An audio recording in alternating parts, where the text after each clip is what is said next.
Good day. I am Dr. Maria Caterina Laterin, presenting to you medical mycology from the perspective of a dermatologist. This is a four-part video series. Part 1 will discuss superficial and cutaneous mycosis, while Part 2 will discuss subcutaneous mycosis. At the end of the sessions, the dermatology residents will be able to compare and contrast fungi that cause superficial, cutaneous, and subcutaneous mycosis. We will also be able to demonstrate proper specimen collection, processing, and reading of KOH wet mount.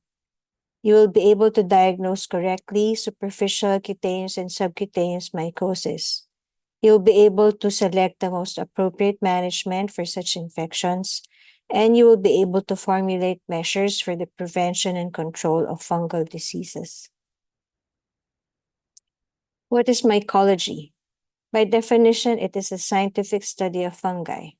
It involves the study of its genetic and biochemical properties, its taxonomy, its use to humans, as well as its dangers. It comes from the Greek word myx, which literally translates to fungi. It has various beneficial as well as harmful activities, from decomposition, food, and industrial production to destruction of materials, including spoilage, allergies, infections, and toxins. Fungi are organisms with clearly defined cells that derive its nutritional requirements from complex organisms, specifically dead or decaying organic matter. They are neither animal nor plant. There are two major groups of fungi, your yeast and your mold, and there are approximately 300 species that are pathogenic to man. They do have specific growth requirements, and these parameters are important if we are to try to grow them from collected specimens in order for us to be able to identify them. Yeast are unicellular, spherical to ellipsoid in shape, 3 to 15 microns. They multiply by budding and produce either blastospores or pseudohyphae. On culture, their colony are described as soft, opaque, approximately 1 to 3 millimeter in diameter. Molds, on the other hand, are multicellular filaments, and on culture, they are described as having suede-like, velvety, fuzzy, or cotton-like surfaces of a variety of color and have tiny spores. Dimorphic fungi, in its yeast form, which is the pathogenic form, are collected from tissues or exudates and need to be cultured in 37 degrees centigrade. The saprophytic or mold forms are found in nature and are cultured in 25 degrees centigrade. Molds can be characterized according to septations or color. Septations are cross walls that divide hyphae into separate cells. The zygomycota or sinusitic or non-septate are non-septate fungi, but most fungi are hyaline. There are some diatomaceous molds which are pigmented or darkly colored. Fungal colonies are described according to texture, topography, surface, and reverse colony colors, and according to production of diffusible pigment from colony into growth medium. Here's the taxonomy of the kingdom fungi. Let us go through basic laboratory procedures in mycology. The direct microscopy is the one you will find most familiar. KOH 10 or 20% is what we usually have in our OPD. In the Mycology they have access to India ink and LCPB mount, lactophenol blue. When you do biopsies, special stains for fungal elements include H&E, GIMSA, PAS, musicarmine, and GMS. Here's your cheat sheet.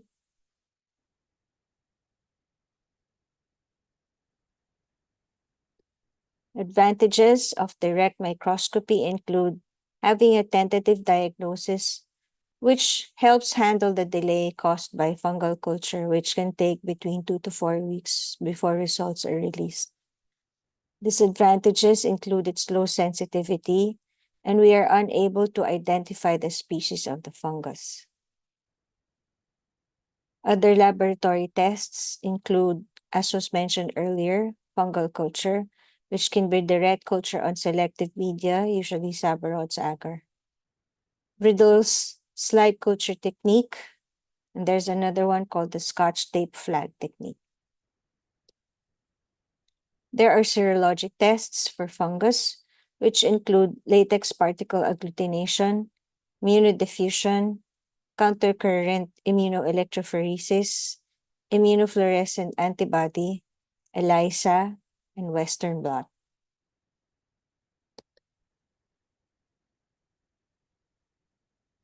Other lab tests are your physiological and biochemical tests. We now go to medical mycology from the perspective of the dermatologist. Different types of mycotic diseases are hypersensitivity, toxicosis, mycetismus, and infection or mycosis. Your mycosis are classified into superficial, cutaneous, subcutaneous, systemic, and opportunistic. Superficial mycosis are generally considered only cosmetic, as they involve only skin or hair without invasion of living tissue. Therefore, there is no inflammatory response from the host. We will go through the 4 important superficial mycosis. First is your pityriasis versicolor, which is a chronic mild infection of the stratum corneum. Your causative agent is your Malassezia species. Depending on the skin color of the affected individual, may present as white, pink, fawn, or brown. They are well demarcated, often coalescing patches, covered with thin, perforaceous scales. Most commonly affected sites are your chest, upper back, arms, and abdomen. When you shine it with Wood's light, it would fluoresce pale green. You might be wondering why pityriasis versicolor can vary in color. Some would present with pink patches and some will present with dark-colored patches. For the hyperpigmented ones, this is due to thickened keratin layer with more organisms. Their presence induces enlargement of melanosomes. For hypopigmented patches, this is due to the production of dicarboxylic acid by the Malassezia, which inhibits tyrosinase activity. Malassezia furfur is a lipophilic yeast that is dimorphic and is actually part of the normal flora of human skin. It may, however, also cause Pityrosporum folliculitis and is associated with seborrheic dermatitis. Other factors that are implicated in the growth of Malassezia furfur are the heat, humidity, oily skin, hyperhidrosis, heredity, and immunodeficiency states. Your specimen should be skin scrapings collected either by scalpel blade, glass slide, or tape stripping. This should be processed with 10% KOH, glycerol, and Parker ink for better visualization. Under the microscope, you will see thick-walled cells that are oval or round and produce buds. They also have pseudohyphae and spores producing what they call spaghetti or ziti and meatballs. With the pseudohyphae as your spaghetti or ziti and the spores as your meatballs. You treat this with either topically or orally, depending on the amount of surface area involved. The second superficial mycosis is your tinea nigra. Again, they are superficial and asymptomatic since it affects only the stratum corneum. It is caused by your Hortae wernickeyi.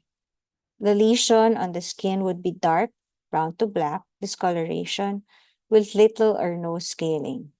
It is usually a single lesion and more commonly affects the palms than the soles.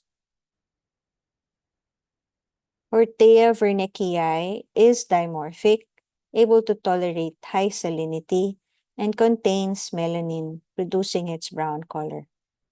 Under the microscope, you'd see olive brown, multiple branched septate hyphae, and elongated budding yeast cells with melanized cell walls. The terminal portion is usually hyaline. In nature, they are found in soil, wood, vegetation, paint, and even shower curtains. On biopsy, you will see numerous darkly pigmented hyphae and spores within the stratum corneum. Treatment consists of keratolytic solutions and or azoles. The third superficial mycosis is pedra or white pedra. Derived from the Spanish word for stone, it is a superficial infection of the hair strand. So you'd expect to see this on the scalp, eyebrows, beard, axilla, and groin. It is transmitted by direct contact, and you'd see small, soft nodules which are adherent to the affected terminal hair. As the name implies, it is white or cream-colored. Since the hair shaft is weakened by this infection, you'd also expect to see cut-off hair strands. White pedra is caused by your Trichosporon species, which produces both arthroconidia and blastoconidia. The colonies would appear as white or yellowish to deep cream-colored, smooth, wrinkled, velvety, and dull in appearance with a mycelial fringe. We treat this by shaving all of the infected hair. We may try clotrimazole cream if there's minimal involvement. In the book, there's mention of amphotericin B lotion, which is not available in the Philippines. The last superficial mycosis is your black pedra. It again affects the hair, and you'd see 1 to 2 millimeter firm, hard adherent nodules along the length of the hair shaft, all the way down to the scalp. In some cultures, they consider this as a mark of beauty and prestige. The nodules are composed of ascostromata or fruiting bodies of the fungus, which contain ascus and ascospores. The black pedra is caused by Pedrea hortae, which have darkly pigmented branching hyphal strands with irregularly shaped swollen cells. They have ascostromata, asci, and ascospores. The ascostromata are pseudoparenchymous structures which are subglobose to irregular in shape and black in color. Inside these are your asci, which are ellipsoid, solitary, or in clusters, and contain 8 ascospores. The ascospores are hyaline to darkly pigmented, one-celled, curved, and tapered towards both ends to form the typical whip-like appendages. On culture, colonies are slow-growing, small, folded with velvety surface, and are dark brown to black in color. They may produce a reddish-brown diffusible pigment, and the reverse is usually black. Treatment usually involves cutting the affected hair, use of keratolytics, and terbinafine might even work. Let us now go to cutaneous mycosis or dermatophytosis. Dermatophytosis is infection caused by a group of filamentous fungi called dermatophytes. It infects only keratinized tissue. The presence of the fungus and its metabolic products induce an allergic and inflammatory eczematous reaction. And the severity of host response depends on the species and strain of the dermatophyte involved.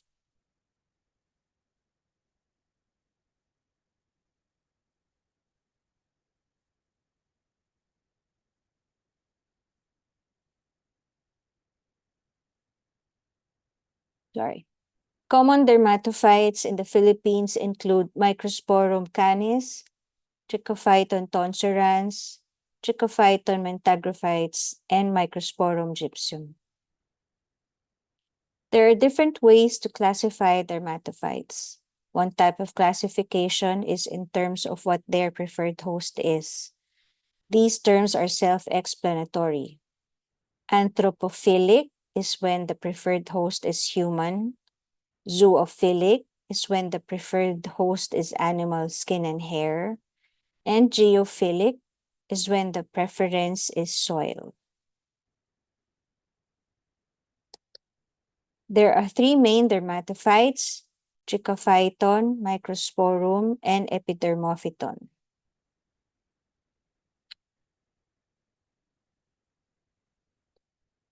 Trichophyton has macroconidia that are cylindrical and smooth-walled, and microconidia that are small and piriform. The species Trichophyton rubrum is the most common cause of dermatophytosis. Its colony is described to be white to cream, to yellow to brown, and to deep red, with a waxy, cottony, or smooth surface. And on its reverse side, it may be colorless to yellow-brown, to wine red. The second dermatophyte is Microsporum, whose macroconidia are spindle-shaped with 5 to 15 cells and a verrucose thick wall with terminal end. Its microconidia are fewer and piriform to clavate in shape. The Microsporum canis is the most common cause of tinea corporis, especially in children. On culture, the colony is described as spread flat with white to cream-colored cottony surface. The edges may have pigmented surface, which is yellowish-brown. The third and last dermatophyte is Epidermophyton. This one has no microconidia, and this character would easily differentiate it from the other two. Its macroconidia has smooth, thin walls and is club-shaped. There are usually 2 to 4 cells and they can be clustered. On culture, its colony is described as having a suede-like surface with a greenish-brown or khaki color. The center is raised and folded, and the periphery is flat with a submerged fringe growth. Epidermophyton flocosum specifically affects only skin and nail and not the hair. What would you see in the clinics? The names of the diseases are derived from which part of the body is involved. For the feet, there's tinea pedis, and there are basically 3 types: vesicular, ulcerative, and moccasin types. For early infection, the presentation is itching between the toes and small vesicles come up, which develop crusts upon rupture. For chronic infection, there is peeling and cracking of the skin, and the patient may feel both pain and pruritus. The desquamated infected skin scales remain viable or infectious for a period of months to years. So be wary when you take showers or baths in public installments like shower rooms in sports clubs or beaches and even hotels. Most of them are not cleaned enough, and if you happen to come into contact with these infected, desquamated skin cells, they might just grow on your feet. The toe webs are the major reservoir of fungus in the human body, and untreated may lead to eventual infection of the nails or tinea unguum, which is the most common nail disorder in adults. Fungal infection is the cause of dystrophic nails 50% of the time. The most common causative species are your Trichophyton rubrum and Trichophyton interdigitale. You'd see brittle yellow streaking and subungual hyperkeratosis called onycholysis. There are basically 4 types of tinea unguum or onychomycosis. The white superficial, which may look like plain scratches initially. Then you have your distal subungual onychomycosis. Then you have your proximal subungual. And lastly, your endonyx, which is smooth on top and looks like seeped oil beneath the nail. Next clinical diagnosis is tinea corporis, cruris, or manus, which are the names for infections of the trunk, groin, or buttocks, and medial thighs, and the hands. They are usually annular since they begin as plaques which develop a central clearing as the disease progresses due to the advancing borders. Lastly, you have your tinea capitis and tinea barbae, which affect your hair-bearing areas, your scalp, and your beard areas. The most common etiologic species is your Microsporum canis. The patient would develop alopecia erythematous, hyperkeratotic, scabbed, and centrifugally growing lesions.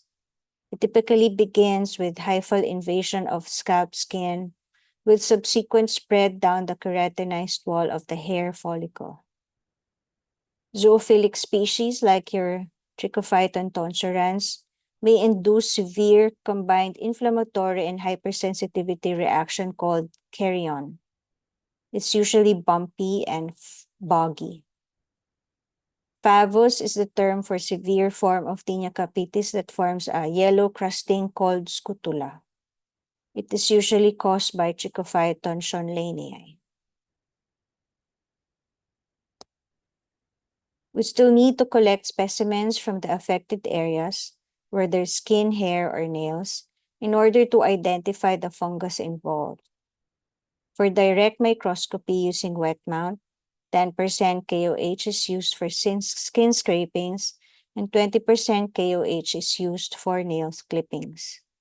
The KOH is supposed to dissolve the squames or skin for better visualization of the fungal elements. For culture, we use either inhibitory mold agar or Sabarod's agar.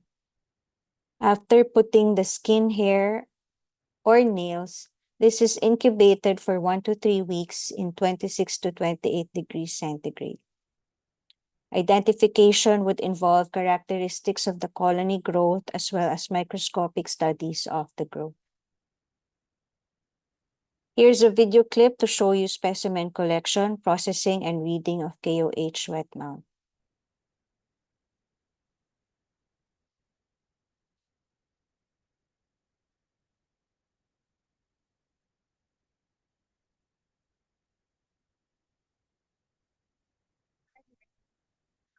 Your index finger, you're going to hold it perpendicular against the skin and scrape firmly, but not too firm as to draw blood very quickly. Now, see the scale is on the slide. Now that you have the scale on the slide, use the other slide to organize it so it will all fit underneath.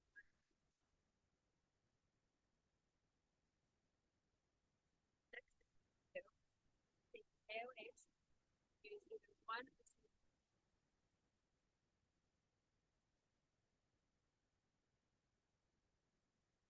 Next thing to do is place the focus over the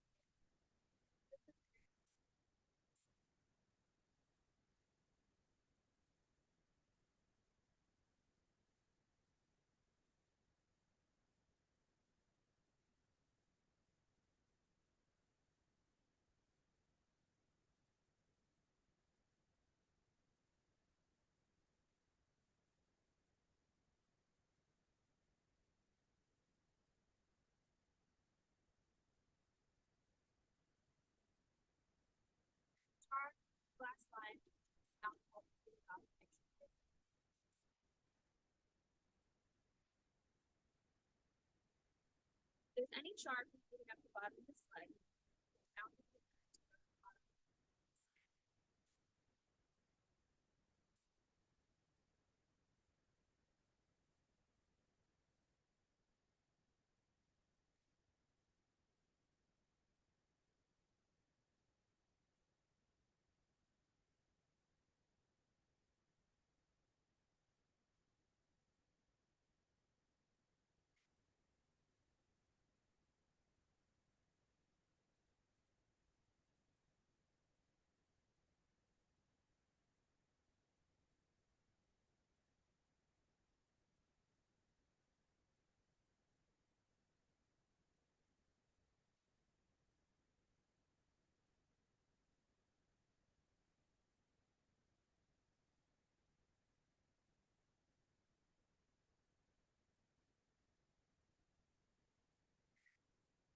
Little line.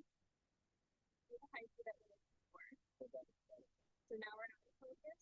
We're going back down to focus. First thing that comes into focus is that we go down to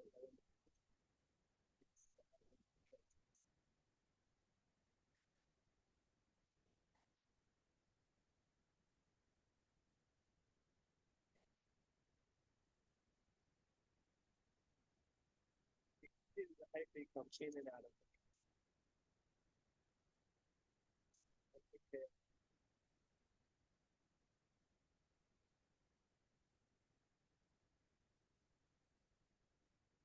Unfortunately, no matter how fantastic they look, they do cause disease in humans and we have to kill them. We do this by removing the infected epithelium with your keratolytics and apply topical antifungals. To prevent reinfection, you have to advise patients to keep the area dry and to avoid sources of infection. For tinea capitis specifically, the best treatment is oral griseofulvin or terbinafine. Since the advent of terbinafine, there has been no need for griseofulvin, which is hepatotoxic. For onychomycosis, you need oral itraconazole or terbinafine. And here are some key points to remember for superficial and cutaneous mycosis.